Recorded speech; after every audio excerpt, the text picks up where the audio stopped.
ሰላም ጤና ይስጥልኝ ክብራትና ክብራን ውድ የአዲስ ጤና ዩቲዩብ ቻናል ቤተሰቦች እንደምናላችሁ። በዚህ ቪዲዮ ላይ ስለ እርግዝና 9ኛ ወር የምንመለከት ይሆናል።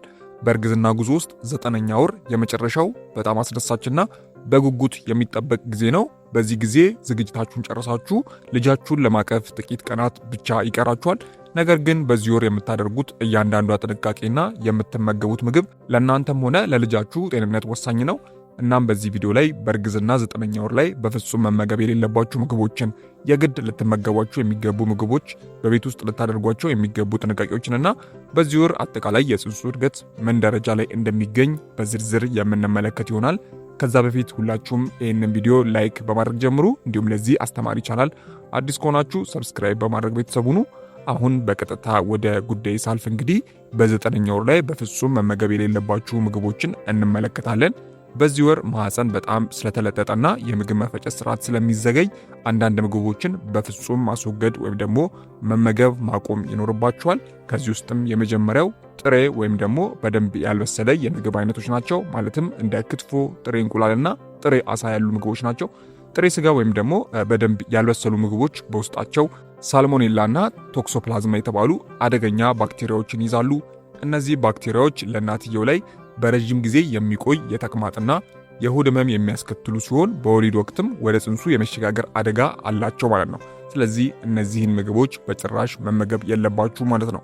ሌላኛውና ሁለተኛው ፓስቸራይዝድ ያልተደረጉ ወይም ደግሞ ያልተፈላ የወተት ተዋጽኦች ናቸው። ያልተፈላ ወተት ወይም ደግሞ ፓስቸራይዝድ ያልተደረገ እርጎ በውስጡ ሊስቴሪያ የተባለ ባክቴሪያ ሊኖረው ስለሚችል ይሄ ባክቴሪያ ያለ ጊዜው ወሊድ ሊቀሰቅስ ወይም ደግሞ ለጽንሱ ህይወት አደገኛ ሊሆን ስለሚችል ጥንቃቄ ማድረግ ይኖርባቸዋል።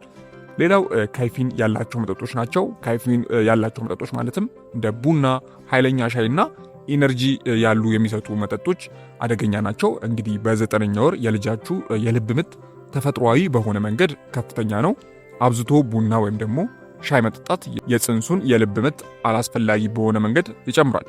በተጨማሪም የእናትየውን የደም ግፊት በመጨመር የሁለታችሁንም እንቅልፍ የሚያዛባ ይሆናል ማለት ነው። ይሄ ደግሞ በ9ኛ ወር ላይ ያላስፈላጊ የክብደት መቀነስ እንዲሁም የጽንሱ ክብደትም አነስተኛ እንዲሆን ሊያደርግ ስለሚችል ካይፊንን በመጠኑ ወይም ደግሞ በጣም መቀነስ ወይም ደግሞ ማቆም ይኖርባችኋል ማለት ነው። ሌላኛው በ9ኛ ወር ላይ ጭራሽ ማቆም ያለባችሁ ምግብ በጣም ጨዋማ፣ ቅመም የበዛባቸውና የተጠበሱ ምግቦችን ነው።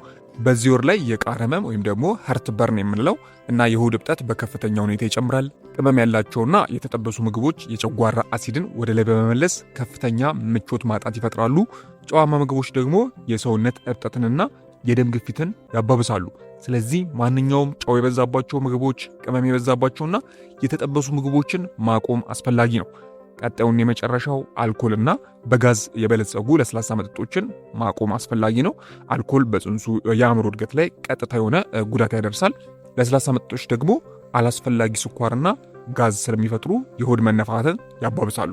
ስለዚህ በእርግዝና 9ኛ ወር ላይ እነዚህ አይነት 9 ምግቦችን በጭራሽ መመገብ የለባችሁም። የመጀመሪያው ጥሬ ወይም ደግሞ በደንብ ያልበሰሉ የምግብ አይነቶችን፣ ሁለተኛው ፓስቸራይዝድ ያልተደረጉ የወተት ተዋጽኦችን፣ ሶስተኛው ካይፊን ያላቸው መጠጦችን፣ አራተኛው በጣም ጨዋማ እንዲሁም ቅመም የበዛባቸውና የተጠበሱ ምግቦችን፣ የመጨረሻውና አምስተኛው አልኮልና በጋዝ የበለጸጉ ለስላሳዎችን ማቆም አስፈላጊ ነው ማለት ነው። እስቲ አሁን ደግሞ በ9ኛ ወር ላይ መመገብ ያለባችሁን አንዳንድ ምግቦች እንመልከት።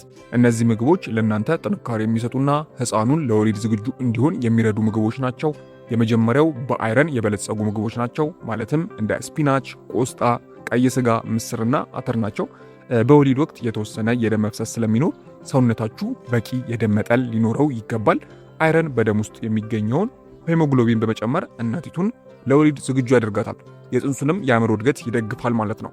ሌላው በፋይበር የበለጸጉ ምግቦች ናቸው። በፋይበር የበለጸጉ ማለት እንደ አቮካዶ፣ ሙዝ፣ ሙሉ እህሎችና አትክልቶች ወሳኝ የተባሉ የፋይበር ምንጮች ናቸው።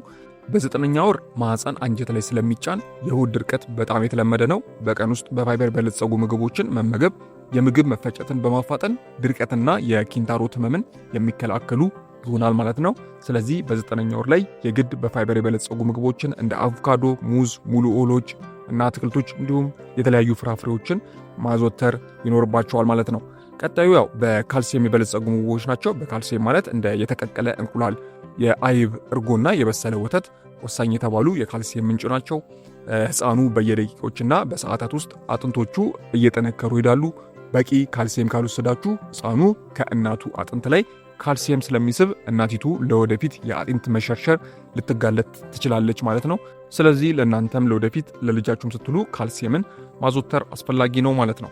የመጨረሻው በቂ ውሃ መጠጣት ነው። በቀን ከ8 እስከ 10 ብርጭቆ ያህል ውሃ እንድትጠጡ ይጠበቃል። ውሃ መጠጣት የጽንሱ የውሃ ከረጢት መጠን እንዳይቀንስ ያደርጋል። በተጨማሪም የሽንት ቱቦ ኢንፌክሽንን ይከላከላል። እስቲ አሁን ደግሞ በ9ኛ ወር ላይ አጠቃላይ ማድረግ ያለባችሁን አስፈላጊ ጥንቃቄዎችን እንመልከት። የመጀመሪያው ያው ከምግብ ውጪ በዕለት ተዕለት እንቅስቃሴያችሁ አንዳንድ ጥንቃቄዎችን ማድረግ ይኖርባችኋል። የመጀመሪያው ያው የአመጋገብ ዘይቤን መቀየር ይኖርባችኋል። በቀን 3 ጊዜ ትልቅ ምግብ ከመመገብ ይልቅ በቀን 5 ወይም ደግሞ 6 ጊዜ በትንሹ መመገብ ይመረጣል። ይህም ጨጓራችሁ ላይ የሚፈጠረውን ጫና ያቀላል ማለት ነው። ሌላው የአካላዊ እንቅስቃሴና የእግር መንገድን ማድረግ ይኖርባችኋል። በቀን ለ30 ደቂቃ ያህል ቀስ ብሎ በእግር መራመድ የማህፀን ጡንቻ እንዲላቀቁና የጽንሱ ራስ ወደታች እንዲወርድ ከፍተኛ እገዛ ያደርጋል ማለት ነው። ሌላው ያው አተኛኘታችሁ ላይ ትኩረት ልታደርጉ ይገባል። በጀርባ መተኛት ትልቁን የደም ስር ስለሚጫነው ወደ ጽንሱ የሚሄደውን የደምና የኦክሲጅን ፍሰት ይቀንሳል። ስለዚህ ሁልጊዜ በግራ ጎናችሁ የመተኛት ልምድ ሊኖራችሁ ይገባል ማለት ነው። ሌላው የወሊድ ምልክቶችን በጥንቃቄ መመልከት አስፈላጊ ነው። የሆድ ቁርጠት በየተወሰነ ደቂቃው የሚመጣ ከሆነ፣ የውሃ መፍሰስ ካለ ወይም ደግሞ መጠነኛ ደም ካያችሁ ሳትደናገጡ ወዲያውኑ ወደ ሕክምና ተቋም መሄድ ይኖርባችኋል ማለት ነው። አሁንም በመጨረሻ የጽንሱ ሁኔታ እና እድገቱ ምን ይመስላል የሚለውን ስንመለከት የአካል እድገቱና ክብደቱ በዚህ ወር የጽንሱ አካል ሳምባን ጨምሮ ሙሉ በሙሉ የበሰሉ ናቸው። ሕፃኑ በቀን እስከ 30 ግራም የሚደርስ ስብ በሰውነቱ ላይ ይገነባል። በአማካይም ክብደቱ ከ2.5 እስከ 3.5 ኪሎ ግራም የሚደርስ ይሆናል ማለት ነው። ሌላው አቀማመጡ ነው። ሕፃኑ ለወሊድ ለመዘጋጀት ራሱን ወደ ታች ማለትም ወደ እናት ብልት ያዞራል። ራሱ ወደ ታች ሲወርድ እናቶች የመተንፈስ እፎይታ ያገኛሉ። ምክንያቱም ሳምባ ላይ የነበረው ጫና ስለሚቀንስ ማለት ነው። የጽንሱ እንቅስቃሴ በዚህ ወር ማህፀን ውስጥ ያለው ቦታ ጠበብ ስላለ የሕፃኑ እንቅስቃሴ እንደ ከዚህ ቀደሙ የነቃ ላይሆን ይችላል። ነገር ግን አሁንም መንቀሳቀስ አለበት። በ2 ሰዓት ውስጥ ቢያንስ 10 ጊዜ መንቀሳቀሱን ማረጋገጥ ይኖርባቸዋል። እንቅስቃሴው ከተገታ ወይም ደግሞ በጣም ካነሰ ወዲያውኑ ወደ ሐኪም ዘንድ መሄድ ይኖርባቸዋል። እንግዲህ ውድ ቤተሰቦች የመጨረሻ ወር በትዕግስትና በጥንቃቄ የሚያልፍ ነው። በቅርቡ ልጃችሁን በእቅፋችሁ የምታስገቡበት ቀን ስለሆነ ዝግጅታችሁን ማድረግ ይኖርባችኋል ማለት ነው። እንግዲህ የዛሬው መረጃ ይህንን ይመስላል። ቪዲዮ ከተመቻችሁ ላይክ ማድረጋችሁን አትርሱ። ለሌሎች ሰዎች እንዲደርስ እንግዲህ ቪዲዮን ላይክ እና ሼር አድርጉት። ተጨማሪ ማንኛውም አይነት ጥያቄ ካላችሁ ከታች ኮሜንት ላይ ጻፉልኝ። ለእያንዳንዳችሁ የመመለስ ይሆናል ማለት ነው። ለቻናሉ አዲስ ከሆናችሁ ሰብስክራይብ ማድረግ እንዲሁም የደወል ምልክቷን መጫን እንዳትረሱ። በቀጣይ በሌሎች ቪዲዮዎች የምንገናኝ ይሆናል። እስከዛው በያላችሁበት ፈጣሪ ሰላሙን ያብዛላችሁ። ደህና ሁኑ። ቻው